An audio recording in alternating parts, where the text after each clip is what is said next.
বর্তমানে একটি শর্ট চ্যানেলের সমস্যা এটা নয় যে সেই চ্যানেলের ভিডিওতে ভিউজ আসে না, বরং সেই চ্যানেলের সবচেয়ে বড় সমস্যা হলো সেই চ্যানেলে 100-200 ইভেন অনেক সময় কয়েক হাজার ভিউজ তো চলে আসে, কিন্তু সেটা কিছুদিন না যেতেই হঠাৎ করে ভিউজ আসা বন্ধ হয়ে যায়। এখন অন্যান্য ক্রিয়েটররা যেখানে ভিডিও আপলোড দিলেই তাদের ভিডিওতে লাইফ টাইম ভিউজ আসতেই থাকে, সেখানে তুমি কি এমন ভুল করছো যার কারণে তোমার ভিডিও আপলোডের 5-6 দিনের মাথায় সেই ভিডিওতে ভিউজ আসা বন্ধ হয়ে যায়? সেই প্রশ্নেরই উত্তর দিব তোমাদের করা মাত্র একটা ভুলের মাধ্যমে, যেগুলি বড় ইউটিউবাররা তাদের ভিডিওতে না করলেও তুমি কিন্তু তোমার প্রতিটি ভিডিওতেই করে যাচ্ছ। তাই হাতে সময় ও মনে ধৈর্য নিয়ে দেখতে থাকো। মিস্টেক নাম্বার 1, লো সেশন টাইম। একটা চ্যানেলের ভিডিওতে যত বেশি সেশন টাইম থাকবে, ইউটিউব সেই ভিডিওকে তত বেশি মানুষের সামনে রিকমেন্ড করবে। এখন তোমার মনে প্রশ্ন আসছে যে আরে রিঙ্গো ভাই, এই সেশন টাইমটা আবার কি, আর সেটার কারণে কেন আমাদের ভিডিওতে হঠাৎ ভিউজ আসা বন্ধ হয়ে যায়? ফর এক্সাম্পল, ধরো তুমি অনেক পরিশ্রম ও অনেক সময় দিয়ে একটি শর্ট ভিডিও তৈরি করেছো, যেটা এডিটিং, ভয়েস ওভার আসলেই অনেক সুন্দর হয়েছে, এবং তুমি সেটা ইউটিউবে আপলোড করার সাথে সাথেই সেটাতে প্রচুর পরিমাণ ভিউজও চলে এসেছে। এখন তোমার যেহেতু একটা ভিডিও মানুষ পছন্দ করেছে, তাহলে অ্যালগরিদমের প্রেডিকশন অনুযায়ী মানুষ তোমার অন্যান্য ভিডিওগুলোকেও পছন্দ করবে, যার কারণে সে তোমার অন্যান্য ভিডিওগুলোকেও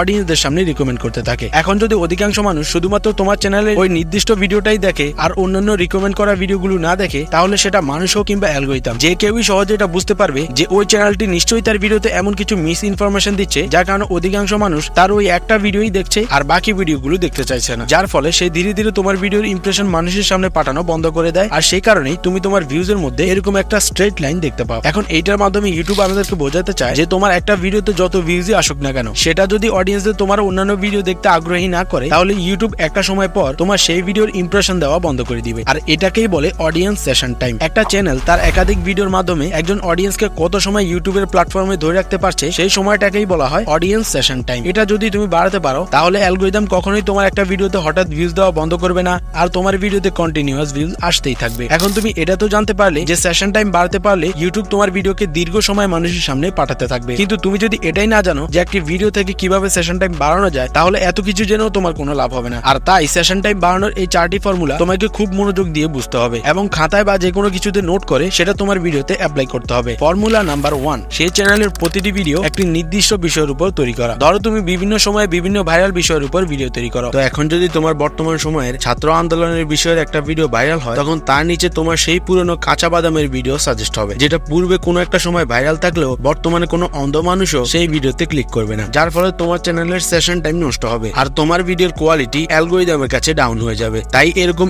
একবার এক এক রকম ট্রেন্ডিং এর উপর ভিডিও না বানিয়ে একটা নির্দিষ্ট বিষয়ের উপর ট্রেন্ডিং ভিডিও বানানো উচিত, অথবা একটা নির্দিষ্ট ক্যাটাগরির উপর থেকে ভিডিও বানানো উচিত। ফর্মুলা নাম্বার 2, পর্ব, সিরিজ বা পার্ট ভিডিও। তুমি চাইলে ইন্ডিয়ান ইউটিউবার মাঙ্কি ম্যাজিকের মতো 100 ডেজ ব্লগ চ্যালেঞ্জ নিতে পারো, অথবা অঙ্কিতের মতো 75 ডে হার্ট চ্যালেঞ্জ নিতে পারো। এই ধরনের ভিডিওগুলোর মাধ্যমে তুমি খুব দ্রুতই অডিয়েন্সদের সামনে একটি পরিচিত মুখ হয়ে উঠতে পারবে, এবং মানুষ তোমার প্রতিটা ভিডিওকেই একটা চ্যালেঞ্জ হিসেবে নিবে এবং একটার পর একটা ভিডিও দেখতেই থাকবে, যার ফলে তোমার শুধু সেশন টাইমই বাড়বে না, বরং তোমার চ্যানেলের প্রতিটি ভিডিও স্বাভাবিকের চেয়ে অতিরিক্ত দর্শকদের সামনে সাজেস্ট হতেই থাকবে। এখন সিরিজ বা পার্ট বাই পার্ট ভিডিও তৈরি করে দর্শকদের দীর্ঘ সময় ধরে একটার পর একটা ভিডিও দেখানোর জন্যও একটা কার্যকরী উপায় রয়েছে, আর সেটা হলো ইন্ট্রিগিং স্টোরি লাইন তৈরি করা। তোমার সিরিজে বা পার্ট ভিডিওর জন্য এমন একটি আকর্ষণীয় গল্প তৈরি করো যা দর্শকদের তোমার ভিডিওর প্রতি আগ্রহী করে রাখবে। প্রতিটি ভিডিও শেষে একটি টুইস্ট বা ক্লিপ হ্যাঙ্গার যোগ করো যা দর্শকদের পরবর্তী পার্ট দেখানোর জন্য উৎসাহিত করবে। ফর এক্সাম্পল, গল্পের মাঝে ও শেষে এমন একটি রহস্য রেখে ভিডিও শেষ করো যা পরবর্তীতে দর্শকরা দেখতে পাবে। ফর্মুলা নাম্বার 3, সঠিক দৈর্ঘ্যের শর্ট ভিডিও তৈরি করা। তুমি হয়তো খেয়াল করে থাকবে অনেক বড় বড় শর্ট ক্রিয়েটর রয়েছে যারা তাদের শর্ট ভিডিও 1 মিনিটে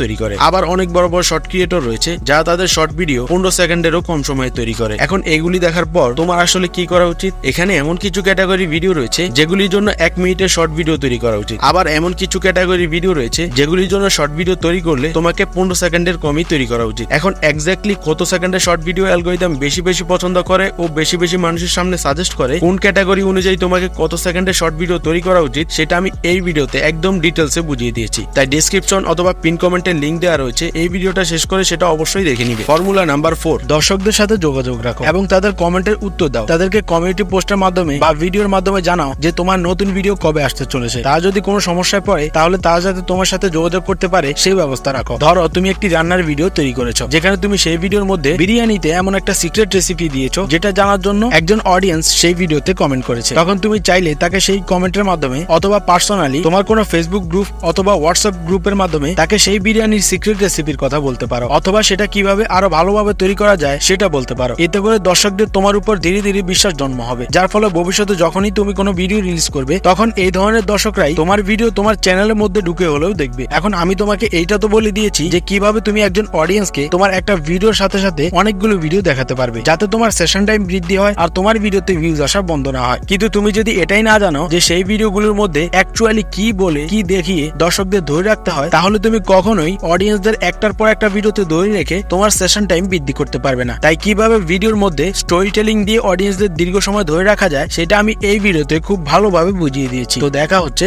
সেই ভিডিওতেই।